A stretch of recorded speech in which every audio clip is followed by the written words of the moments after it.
E aí tem dados, todo dia você que lê vários jornais, que olha vários portais de notícias, você descobre ali novas informações sobre o escândalo do INSS. E aí agora foi descoberto que se usavam centrais de telemarketing, call centers, para aplicar o golpe da mensalidade nos beneficiários do INSS, né, para receber as reclamações, principalmente. Então, você tinha ali duas centrais de telemarketing funcionando no mesmo prédio em Brasília, com centenas de funcionários, de operadores, recebendo as ligações de beneficiários que descobriam que estavam sendo roubados e ligavam para reclamar, né? E essas empresas não foram criadas na época do Bolsonaro, né? Não foram criadas na época do Bolsonaro. Eu vou até dar o nome das empresas. Então, o esquema envolvia o uso das operadoras de telemarketing Callvox e True Trust Call Center, que funcionavam no mesmo edifício em Brasília e tinham centenas de funcionários. Boa parte desses funcionários, foi contratada no fim de 2023, que é o período em que houve a maior parte dos descontos, né, que a farra dos descontos realmente se multiplicou. A True Trust, que é esse call center aí que enganava os beneficiários, os pensionistas e aposentados, foi criada em junho de 2023. Bolsonaro não era o presidente. E tem entre os seus donos quem? O lobista Antônio Carlos Camilo Antunes, conhecido como Careca do INSS, e o Domingos Sávio de Castro, acusados de receber aí uma dinheirama, de roubar um monte de beneficiário do INSS. A razão social, inclusive, dessa True Trust é ACDS Call Center. E a Polícia Federal acredita que esse nome, ACDS, seja derivado das iniciais de Antônio, Carlos e Domingos Sávio. E aí você vai ver ali os atendentes que aceitaram falar, né, sob condição de anonimato, não querem aparecer.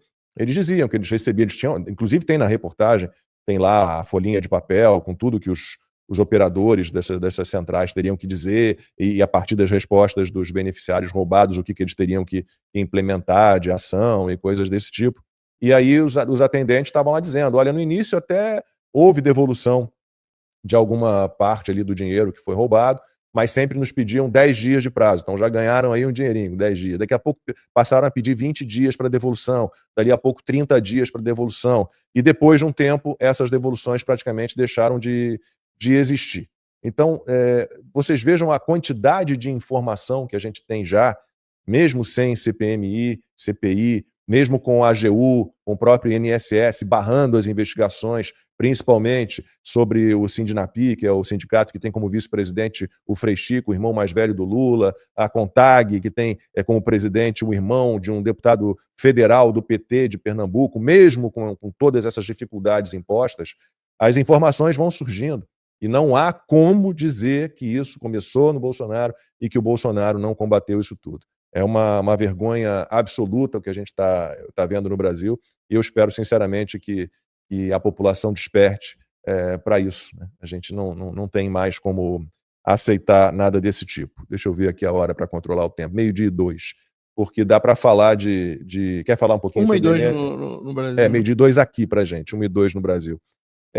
Eu queria puxar outro escândalo do governo, porque é impressionante. Eu já falei aqui, né? Essa questão do INSS, o Lula estava lá na campanha dizendo que ia acabar com a fila do SUS, é óbvio que não acabou, e ia acabar com a fila da Previdência, porque havia ali represado um grande número de pedidos de aposentadoria e benefício do INSS, né? Muita gente entrava com requerimento de aposentadoria, com pedido de algum tipo de benefício do INSS e ficava ali esperando uma resolução, esperando.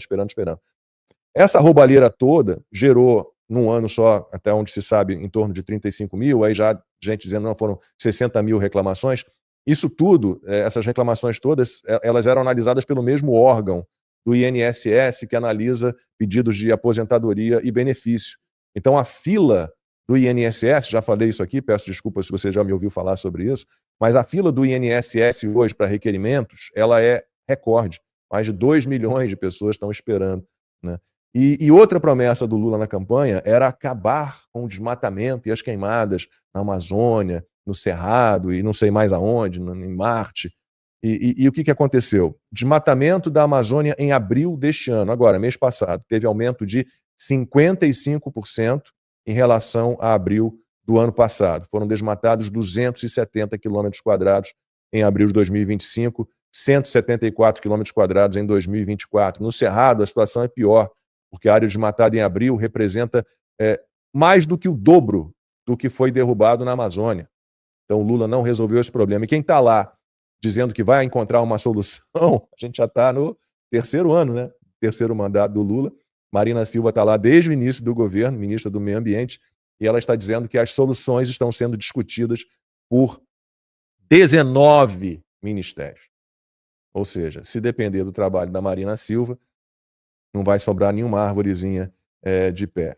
Outra informação, e aí não sei se, Marcos, quando você quiser, você me interrompe. Não, pode falar que eu vou falar de todos junto aí. Então tá, porque a gente tem também a questão da FAB, né?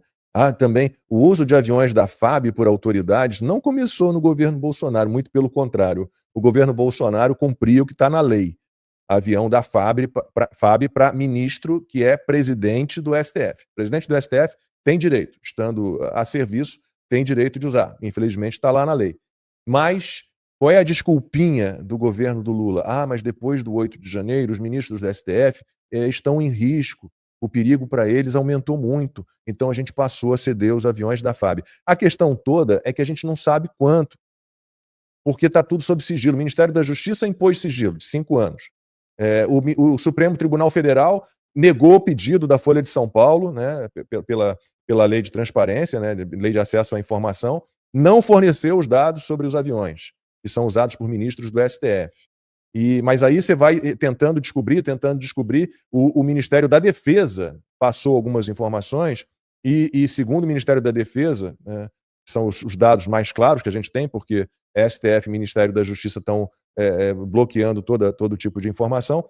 Os dados do Ministério da Defesa são que os ministros do STF usaram 154 voos da FAB de janeiro de 2023 a fevereiro de 2025. E olha que problema maior ainda, 70% desses voos levaram apenas um ministro do STF, mais ninguém. É tipo o avião da Janja, indo para a Rússia, sabe Deus com o quê? Um avião enorme com ela e 4, 5 assessores dela. Todo mundo fala disso sempre no chat. O que esta mulher foi fazer em Moscou antes do Lula, num avião daquele tamanho, né? Muitas suposições sobre isso.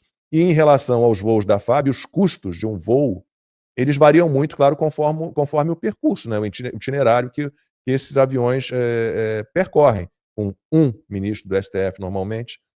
Então os custos variam de 100 mil até 260 mil reais.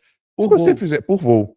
Nossa. Se você fizer uma conta pequena aí, com dado do Ministério da Defesa, 154, vamos ver a média aqui, 360 por 2 vai dar 180, né? Então vamos ver aqui, 180 mil vezes 154.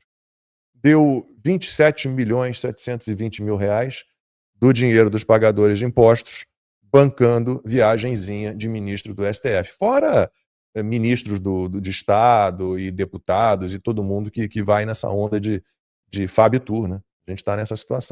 Eu tinha falado, né? Não, essa operação, esse escândalo do INSS é imenso e tal. Só que tinha uma outra linha ainda que eu nem imaginava que os caras tinham se tão caras de pau para fazer uma coisa dessa. Ou seja, eles criaram call centers para enrolar as pessoas que tinham identificado os descontos. A coisa vai só piorando. Ou seja, se eles criaram esses call centers para enrolar as pessoas que reclamavam dos descontos indevidos, eles já sabiam desses descontos há muito tempo. E eles arranjaram um jeito de enrolar as pessoas e manter os descontos por mais tempo. Isso daí é tão absurdo, tão absurdo. Não dá para acreditar que a gente vai tratar isso com normalidade, ou que a mídia vai tratar isso com normalidade, ou que a grande preocupação da mídia é o Bolsonaro, é o Ramagem. O que é isso? Aí, para eles unirem as duas coisas e tentar não ficar mal, né, tanto para a esquerda quanto para a mídia, o que eles vão dizer? Não, começou no Bolsonaro. Como que começou no Bolsonaro? Se a gente está vendo aqui, ó, o negócio do call center foi final de 2023. O primeiro foi aberto em junho de 2023. Pois é. Mas as contratações, né, pelo que eu entendi Fim ali, de fim 2023. de 2023. Foi o período de maior movimento, né. Então, ou seja, já estava preparando para 2024, que é quando eles vão mudando as datas. Não, daqui a 10 dias você vai ser reembolsado, daqui a 20, daqui a 30. Eles contrataram pessoas para fazer esse trabalho. Cara, não é inconcebível.